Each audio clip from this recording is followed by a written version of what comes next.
Dans le dernier épisode, nous avons parlé de la culpabilité, de ce poids qui nous écrase et nous freine. Pourtant, il existe un chemin pour la transformer en quelque chose de beaucoup plus puissant, la responsabilité. Comment fait-on pour transformer l'énergie lourde de la culpabilité en une force qui nous propulse ? Comment on passe du « je m'en veux » au « je passe à l'action » ? Parce que la responsabilité, ce n'est pas une charge supplémentaire, c'est une libération. Comment reprendre ton pouvoir et te réapproprier ta vie sans t'écraser sous le poids des « il faut » et des « j'aurais dû », mais en ouvrant sur les « je choisis d'eux ». C'est ce que nous allons voir ensemble aujourd'hui dans cet épisode. Vous écoutez Ose être toi avec Amanda, le podcast qui vous accompagne sur le chemin de l'authenticité et des relations qui font du bien. Ici, on parle de ce qui peut vous permettre de vous sentir plus libre et pleinement vivant.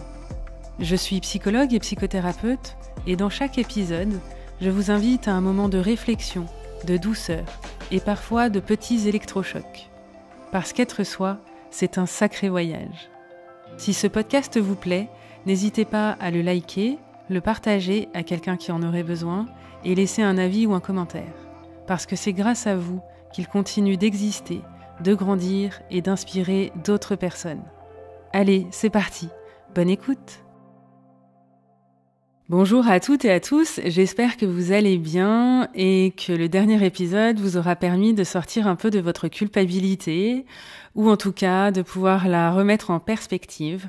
Et aujourd'hui, nous allons continuer notre route en parlant de responsabilité et très exactement de comment passer de la culpabilité à la responsabilité. Et avant de commencer, en mise en garde, je ne vais pas vous parler dans cet épisode d'agression que vous auriez pu subir. Il faut vraiment que ce soit très clair pour vous. Pour éviter toute confusion, je ne parle absolument pas de choses violentes que vous auriez subies et qui seraient condamnables par la loi. Voilà, ça me paraissait important de le préciser. La première chose à vous dire, c'est la différence entre la culpabilité et la responsabilité. La culpabilité, c'est « je m'accuse, je me fige, je subis ».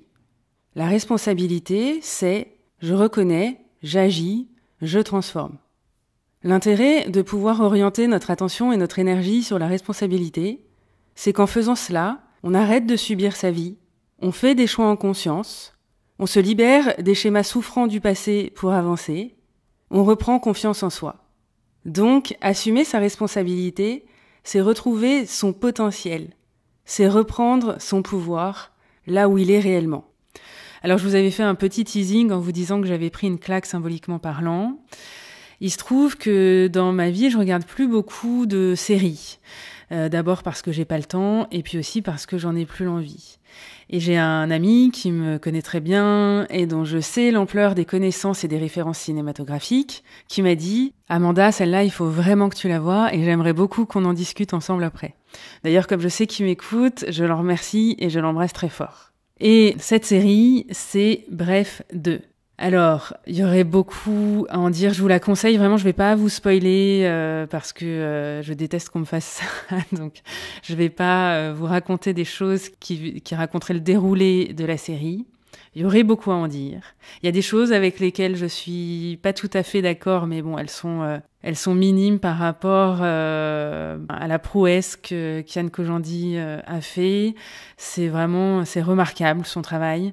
C'est d'une grande qualité et puis surtout le contenu est très intéressant. Si vous êtes en thérapie, ça va forcément vous parler. Si vous n'y êtes pas, ça va vous donner des clés aussi. Et donc, si vous voyez la série, parce que j'ai eu l'occasion d'en discuter avec des personnes, que ce soit des patients ou des personnes de mon entourage. Il y a une pensée souvent qui vient et qui est « j'aimerais trop que telle ou telle personne voit cette série pour qu'elle puisse comprendre des choses et que ça puisse améliorer notre relation ». Et je l'ai pensé aussi, très fort. Et en fait, à un moment précis, je me suis dit, mais attends, tu voudrais que les personnes avec qui tu rencontres des problèmes dans tes relations voient cette série pour se remettre en question. Mais si on retourne le miroir, ma cocotte, c'est toi qui es en train de regarder la série et peut-être que c'est à toi, là, de te remettre en question. Et en fait, si vous la regardez pas sous cet aspect-là, je crois que vous passez vraiment à côté de quelque chose. Parce que la vraie clé, elle n'est pas que les autres voient ça pour se remettre en question et pour que vous obteniez enfin ce que vous attendez ou ce que vous voulez. C'est de pouvoir soi-même regarder ce qu'on est en train de fabriquer. Et donc il y a eu comme un retournement, comme un électrochoc.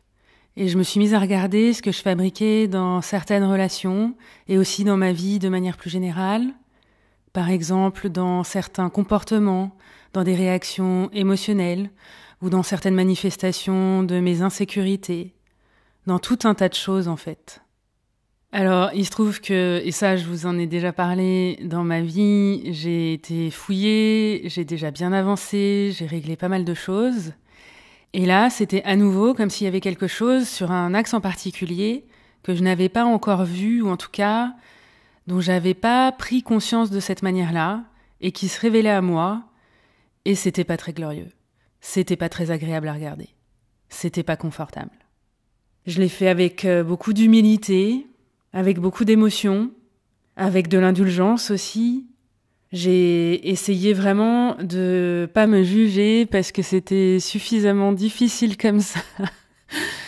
Et que pour aller au bout de ce processus, au bout de cette démarche, j'avais besoin vraiment de m'accorder aussi de la douceur, de me déculpabiliser justement, et de pouvoir me dire que si j'avais agi de telle et telle manière, si dans ma vie j'avais adopté certains comportements, que ce soit envers moi ou envers les autres, c'est aussi parce que j'avais vécu des choses, j'avais des conditionnements, j'avais des mécanismes de protection, de survie.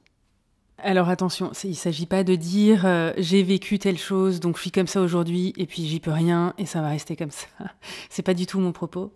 C'est simplement de s'accorder un peu d'indulgence et de dire d'accord, j'en suis là parce que j'ai vécu ça, et aujourd'hui, je n'ai plus envie de fonctionner comme ça. Je n'ai plus envie de réagir comme ça. Là est la responsabilité. Quand on grandit, quand on grandit, on a comme un programme qui s'installe à l'intérieur de nous, comme en informatique. Et puis, on va faire des mises à jour au fur et à mesure des expériences, des événements qui nous arrivent, des rencontres aussi, de ce qu'on apprend. Et donc là, pour moi, en l'occurrence, ce que j'ai vécu, en fait, c'est vraiment une révolution intérieure. C'est une grosse mise à jour de mon programme, de carrément du processeur. Et waouh, c'était vertigineux et en même temps, j'en ressors vraiment grandie. J'en ressors plus forte. Je sens déjà, je sens que ça va avoir énormément de bienfaits, de bénéfices, et que j'en mesure. En fait, c'est souvent comme ça quand je vis une révolution intérieure. Je vois qu'il y a quelque chose qui s'est produit qui va avoir des conséquences immenses, mais j'en mesure pour l'instant qu'une infime partie. Et je sais que ça va se dérouler, ça va se déployer dans le temps. Et que ça va vraiment me faire gagner beaucoup, me faire grandir. Donc ça, c'est ce qui se produit quand on arrive vraiment avec une honnêteté radicale à regarder ce qu'on fabrique. Et c'est vraiment pas facile. C'est venu me rappeler le processus que je transmets au quotidien lors de mes consultations, qui est de vous permettre d'opérer un changement à l'intérieur de vous. C'est pas de changer qui vous êtes, c'est justement de vous rapprocher de l'essentiel, de vous retrouver, de vous reconnecter à ce que vous êtes réellement, et alors des changements s'opèrent. Et ça, c'est votre responsabilité, de pouvoir vous saisir de tout ça. Et c'est pas facile du tout, ça demande du courage. Et attention, je voudrais introduire une nuance. Il ne s'agit pas d'endosser toute la responsabilité. Et ça ne valide pas, ça ne justifie pas tout ce que font les autres, mais c'est accepter pour un instant de ne pas regarder ce que les autres fabriquent, mais de se concentrer sur ce que moi je produis, sur ce que moi je fais, sur ce que je me fais vivre. C'est identifier ce qui se répète pour moi et qui probablement fait partie du programme dont je vous parlais à l'instant. Et selon mes croyances et mes valeurs, c'est comme ça qu'on peut réellement évoluer et être heureux. C'est en apprenant à se remettre en question au bon endroit, de la juste manière, parce que, je vous en parlais dans l'épisode sur la culpabilité, trop de remise en question, c'est pas bon non plus. Quand on est dans la culpabilité, on remet tout le temps en question. Ça, c'est pas possible. Parce qu'on ne distingue plus ce qu'il y a vraiment à remettre en question. Ça brouille les pistes. Donc c'est un moment, se déculpabiliser, comme je vous le disais la dernière fois. Et alors, on retrouve de l'espace, on se met à respirer un peu à nouveau, et on va pouvoir regarder ce qu'on fait réellement. Là où ça nécessite d'être réajusté. Là où je suis en train de m'égarer, de faire des erreurs, de ne pas adopter un comportement adéquat ou respectueux, que ce soit envers moi ou envers les autres, voire envers ceux que j'aime. Et dans ma manière de pratiquer la psychothérapie, mon rôle à moi, c'est de vous ramener à ça, à votre responsabilité. Je vais vous donner un exemple. Je travaille régulièrement avec des gens qui sont dans une situation d'épuisement professionnel, émotionnel, dans ce qu'on appelle burn-out. Dans ces moments-là, en fait, si vous rencontrez cette difficulté-là, c'est qu'il y a quelque chose qui va pas dans le fait de pouvoir poser ses limites, de pouvoir s'affirmer, de pouvoir dire non. Et on va de plus en plus accepter des choses inacceptables en termes de charge de travail, en termes de ce qui est demandé, parfois de comportements irrespectueux envers soi, de supérieurs hiérarchiques ou de collègues. Et donc, comment revenir à notre responsabilité ? Vous voyez, tout ce que je viens de vous dire là, dans le cas d'un épuisement professionnel et émotionnel, de pouvoir dire non, poser ses limites, etc., eh bien, aller mieux, ça nécessite de voir qu'il y a plein de fois où je fais passer les besoins des autres en premier et je me sacrifie, où je dis oui alors que j'ai envie de dire non, où je ne me respecte pas, où je vais utiliser des stratégies dramatiques comme des addictions pour compenser, pour m'octroyer ce que je crois être du temps pour moi, alors que je suis dans des consommations ou dans des comportements qui sont pas très sains pour moi. Toutes ces choses-là, ça va nécessiter d'aller les regarder pour que je puisse commencer à fabriquer autre chose et pour que ça commence à aller mieux.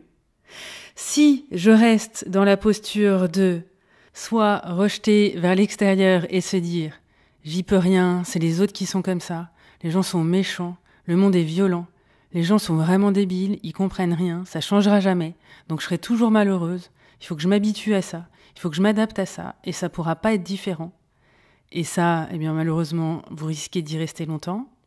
Ou alors, si vous vous dites « je me sens coupable, c'est de ma faute, donc en fait je mérite ce qui m'arrive, ça doit être parce que je suis une personne horrible ou parce que j'ai fait des choses qui méritent qu'on me traite comme ça et donc je continue à accepter ce qui se passe », c'est pareil, ça peut durer longtemps.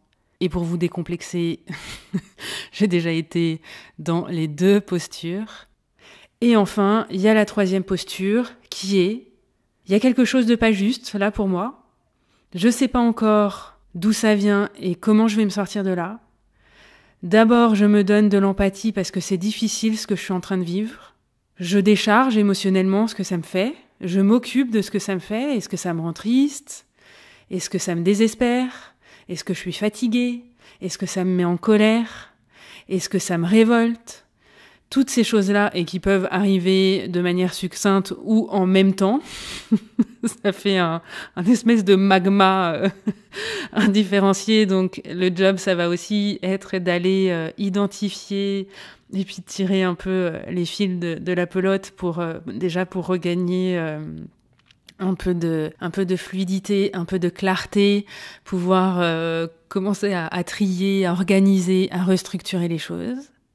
De me donner de l'indulgence et de l'empathie, de me faire un gros câlin à moi-même, et puis une fois que c'est fait, de me dire « Ok, je vais chausser une autre paire de lunettes et je vais aller regarder qu'est-ce que je produis, qu'est-ce que je fais, comment je me comporte, qu'est-ce qu'il est à ma portée, qu'est-ce qu'il est en mon pouvoir de modifier pour obtenir un résultat différent. » C'est ça la responsabilité. Et parfois, c'est des choses qui sont très ancrées. C'est des mécanismes qui remontent à très loin dans notre histoire. Parfois, c'est même du transgénérationnel. Dans la lignée de laquelle on vient, on nous transmet des choses de génération en génération. Et puis, il y a un moment où on décide de briser la chaîne en observant et en modifiant, en n'acceptant plus de jouer à ce jeu-là. Pourquoi c'est si difficile de reconnaître ses responsabilités, d'assumer ses responsabilités ? Eh bien, notre ego, il va se débattre avec ça. Parce que ça nécessite de reconnaître qu'on a pu faire des erreurs, on a pu se tromper. Ça demande de l'humilité, ça demande aussi parfois de pouvoir s'excuser sans se justifier. C'est pas « je suis désolé, mais tu comprends, j'ai fait ça parce que tu as fait ça ». Non, c'est pouvoir dire « je suis désolé, point ». Et ça, c'est pas facile.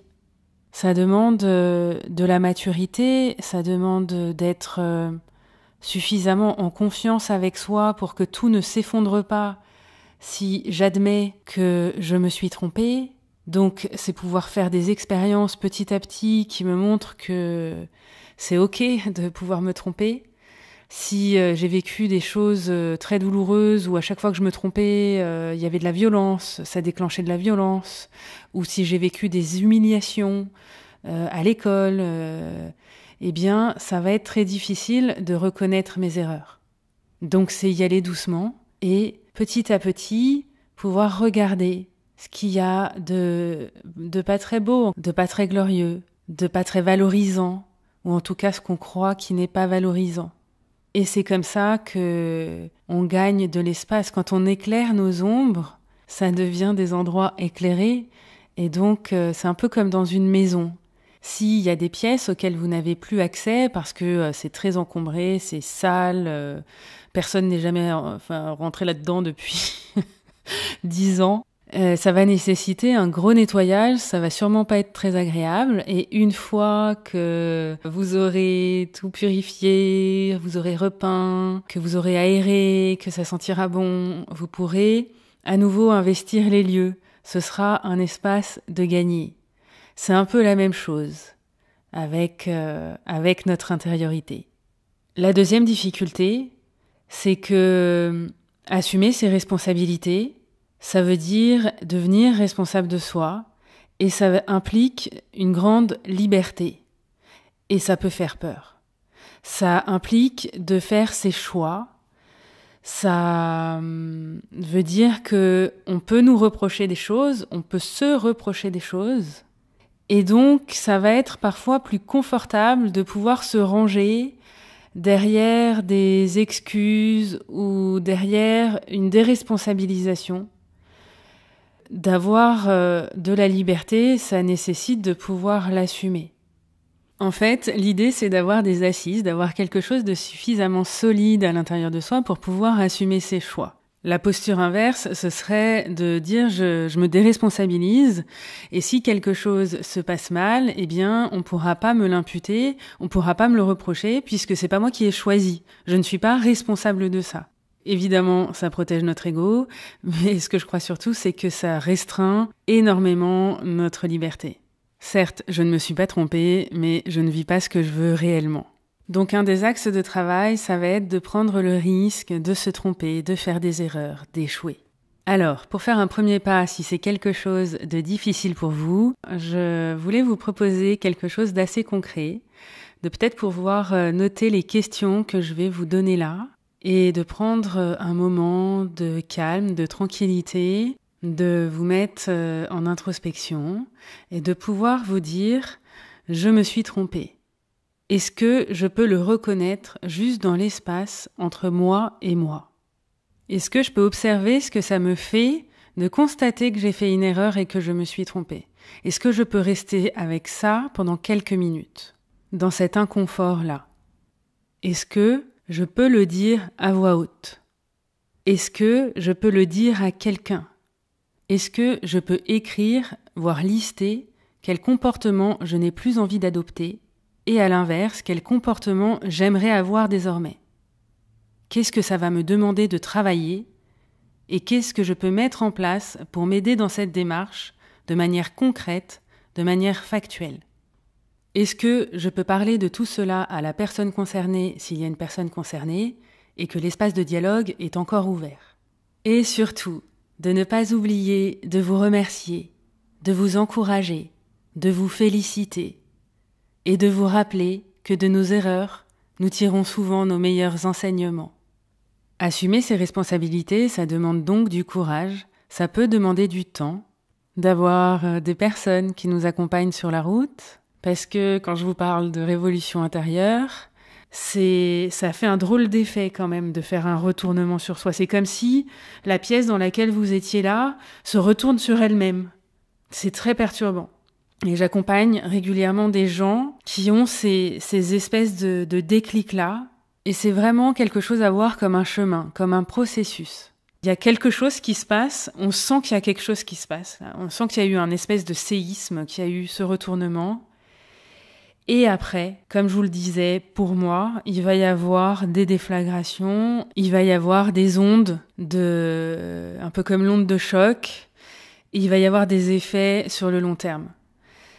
Ça, vous pouvez aussi en faire l'expérience quand vous allez faire des ateliers ou des stages de thérapie ou de développement personnel, je sais pas, des stages de respiration, de yoga, quelque chose qui vraiment vous sort de votre quotidien et qui vous permet de faire des expériences nouvelles, de vivre de nouvelles aventures. C'est souvent un déclencheur de grosses prises de conscience. Et on rentre chez soi, on sent qu'on n'est plus dans la même posture, on n'est plus dans la même énergie, mais on n'identifie pas tout à fait ce qui s'est produit. On sait simplement qu'il y a quelque chose qui a changé, qui est plus pareil, qui est plus comme avant.